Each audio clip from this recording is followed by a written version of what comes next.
Hello viewers, this is Arif Ali Lashari and you are watching Abi Khan YouTube channel. So guys, come back again with a new video, and in this video I teach you about idiomatic phrases.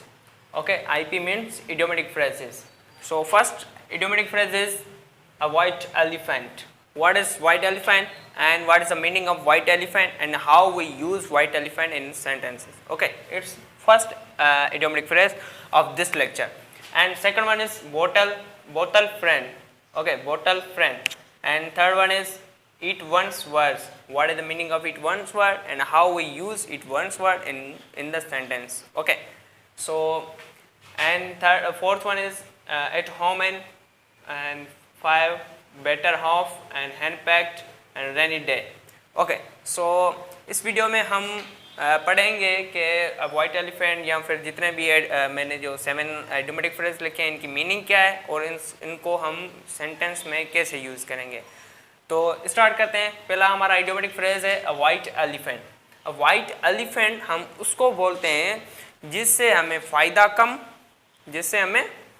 कम और नुकसान ज़्यादा हो. किसको बोलते हैं हम? White elephant. जिससे हमें फ़ायदा जिसे कम हो और नुकसान हमें ज़्यादा हो, उसको हम क्या बोलते हैं? White elephant. तो वाइट एलिफेंट आप किसी भी ह्यूमन के साथ लगा सकते हैं, किसी भी प्लेस के साथ लगा सकते हैं, किसी भी थिंग के साथ लगा सकते हैं, लिविंग हो नॉन लिविंग हो. जैसे कि आप बोल रहे हैं कि हमें एसी से फ़ायदा कम और नुकसान ज़्यादा है. एसी जो चलाते हैं आप रूम में. ओके, तो आप क्या बोलेंगे? N AC is white elephant. White elephant क्यों है? क्योंकि उससे हमें फ़ायदा कम है और नुकसान ज़्यादा है. ओके, जो भी चीज़ अगर किसी ह्यूमन से आपको फ़ायदा कम है, कोई भी ह्यूमन बीइंग है, कोई इंसान है, उससे फ़ायदा कम है आपको और नुकसान ज़्यादा है, तो उसके साथ भी आप क्या लगाएंगे? अ वाइट एलिफेंट. ओके, तो इसकी मीनिंग होगी वाइट एलिफेंट मतलब फ़ायदा कम, तो फ़ायदा कम हो और नुकसान ज़्यादा हो, उसके साथ आप लगाएंगे अ वाइट एलिफेंट. तो एग्जाम्पल इसका बनेगा. ओके, पहला एग्जाम्पल, आप अगर किसी ह्यूमन के बारे में लिख रहे हैं कि फॉर एग्जाम्पल अली से हमें फ़ायदा कम है नुकसान ज़्यादा है, तो आप क्या लगाएंगे? Ali is white elephant. White elephant. Okay, अगर आपको किसी थिंग से, अगर किसी फैन से, अगर आपको किसी फॉर एग्जांपल मार्कर से फ़ायदा कम, बोर्ड से फ़ायदा कम, फ़ैन से फ़ायदा कम, मोबाइल से फ़ायदा कम, नुकसान ज़्यादा है, तो आप लगाएंगे अ mobile is white elephant, a fan is white elephant. Okay, इस तरह के सेंटेंस आप बना सकते हैं. ओके, उसके बाद है बोतल फ्रेंड.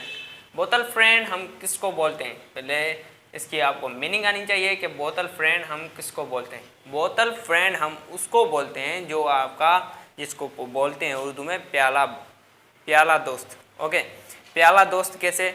जो भी आपको आपकी सेम, जैसे आपकी सेम हैबिट्स हैं, आप जैसा हो, और जैसे अगर आप शराब वगैरह पी रहे हैं तो वो आपके साथ शराब पिए, चाय पी रहे हैं तो वो आपके साथ चाय पिए, हमेशा मतलब हमेशा आपके साथ हो, उसको बोलते हैं प्याला फ्रेंड.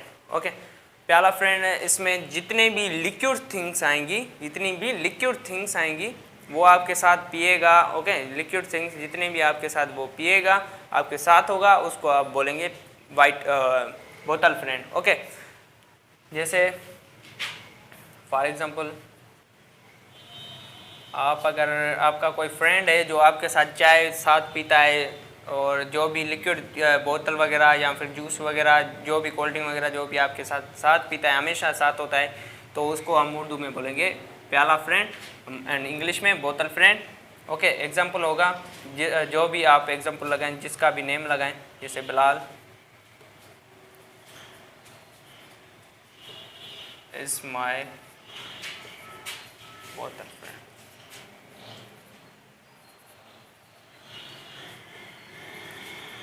ओके, मतलब प्याला दोस्त. प्याले वाला दोस्त या फिर प्याला दोस्त। ओके, उसके बाद है ईट वंस वर्ड। ईट वंस वर्ड हम किसको बोलते हैं? इसकी मीनिंग होगी, जैसे आप अगर सिंपल इंग्लिश में मीनिंग निकालेंगे, उर्दू में मीनिंग निकालेंगे, ईट वंस वर्ड। ईट मीन्स खाना और वंस मीन्स किसी का भी, ही हिम और जो भी आप लगाएं। वंस वर्ड्स मीन्स अल्फाज, किसी के अल्फाज खाना। ओके, किसी के अल्फाज खाना, मगर यहाँ कोई ये मीनिंग नहीं होगी क्योंकि इडियोमेटिक फ्रेज है। इडियोमेटिक फ्रेज में वर्ड्स मुख्तलिफ यूज़ होते हैं, मीनिंग कुछ और निकलती है। ओके, ईट वंस वर्ड मतलब वायदे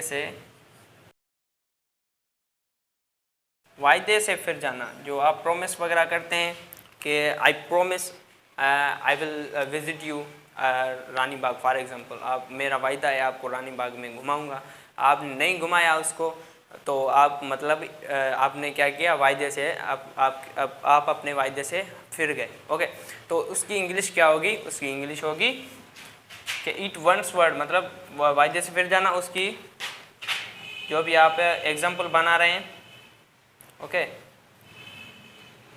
मतलब जैसे आप किसी से आपने वादा किया मैं आपको मोबाइल दूंगा, आपने उसको मोबाइल नहीं दी, तो आप उस अपने वायदे से फिर गए। ओके, तो आपने क्या किया? You eat your words. Okay, तो क्या होगा?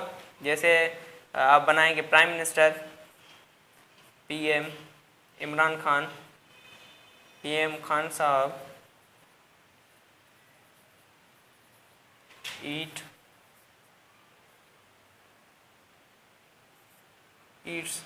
His words. Okay, Imran Khan eat his words. Imran Khan ने अपने ईटेड, क्या होगा सेकंड फॉर्म लगेगा,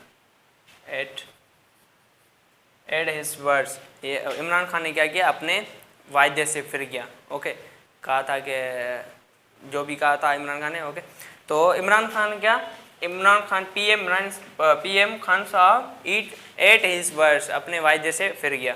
ओके, तो इस तरह के जो भी सेंटेंस होंगे, जो भी अपने वायदे से फिरेगा उसकी आप इंग्लिश करेंगे ईट वंस वर्ड, मतलब अपने वायदे से फिर जाना।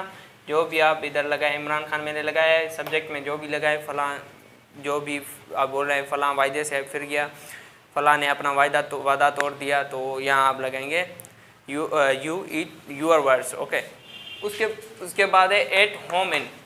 एट होम इन आप सिंपल मीनिंग निकालेंगे घर में। ओके, घर में, मगर यहाँ एट होम इन की ये मीनिंग नहीं होगी। एट होम इन मतलब जो माहिर होते हैं, क्या? जो माहिर होते हैं, किसी चीज़ के माहिर। जैसे मैं पबजी खेलने का माहिर हूँ फॉर एग्जांपल, आप बना रहे हैं sentence, I am eight home in PUBG. क्या लगाएंगे? I am eight home in PUBG, मैं पबजी खेलने में माहिर हूँ। या फिर मैं मोबाइल चलाने में माहिर हूँ, मैं मोबाइल खोलने में माहिर हूँ, मैं किसी की आईडी हैक करने में माहिर हूँ, या फिर मैं इस मोटरसाइकिल चलाने में माहिर हूँ। तो आप क्या लगाएंगे? I am eight home in riding motorcycle, I am eight home in playing game, I am eight home इन, या फिर जो भी अपना प्रोफेशन लगाए लास्ट में, I am eight home in teaching, मैं अपनी टीचिंग में माहिर हूँ। ओके, तो एट होम इन की मतलब क्या हुआ? माहिर होना, जो भी माहिर हो। इसका एग्जाम्पल आप लिखेंगे, she is eight home in teaching, वो पढ़ाने में माहिर है। ओके, उसके बाद है बेटर हाफ। बेटर हाफ का आपकी मीनिंग है, बेटर हाफ मतलब जो जोजा होती है, बेटर हाफ जिसको हम जोजा बोलते हैं। ओके, बेटर हाफ को सिंपल इंग्लिश में बोलते हैं वाइफ, मगर इडियोमेटिक फ्रेज में क्या होगी? बेटर हाफ मतलब जोजा। तो सेंटेंस बनाएंगे आप,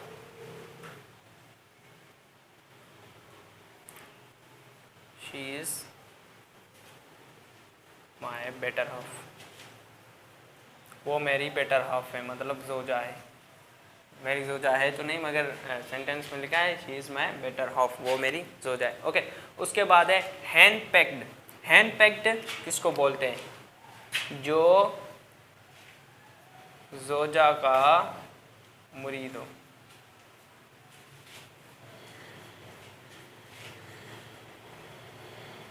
ओके, हैंड पैक्ड उसको बोलते हैं जो जोजा का गुलाम हो, मुरीद हो, जो वो बोले हैंड पैक्ड, या फिर यस मैन आप बोल सकते हैं। ओके, हैंड पैक्ड या फिर यस मैन भी आप इसको बोल सकते हैं। इधर मैं लिख रहा हूँ yes man. Okay, yes man या फिर हैंड पैक्ड मतलब जो जोजा उसको बोले बस जल्दी फटाफट वही काम करें, कि जैसे आपको बर्फ़ लेनी है बाहर से, जी जी यस यस बोल के बस चला जाए बस। ओके, उसका काम करे, और जो जितनी भी ख्वाहिश करे, जितनी भी विशेष हो उसकी, वो उसकी पूरी करे, और जो भी वो कहे वो ऐसा करे, तो उसको हम बोलेंगे, जो जोजा का मुरीद होता है या जोजा का गुलाम होता है उसको बोलेंगे हैंड पैक्ड या फिर यस मैन। उसके बाद है rainy day. Rainy day, rainy day मतलब मुश्किल दिन, मुश्किल दिन। तो ये हो गया रेनी डे मतलब मुश्किल दिन। जितने भी मुश्किल दिन है, ओके, जिस पे भी मुश्किल दिन आए काइंडली उसकी हेल्प किया करें। ओके, और सेंटेंस इस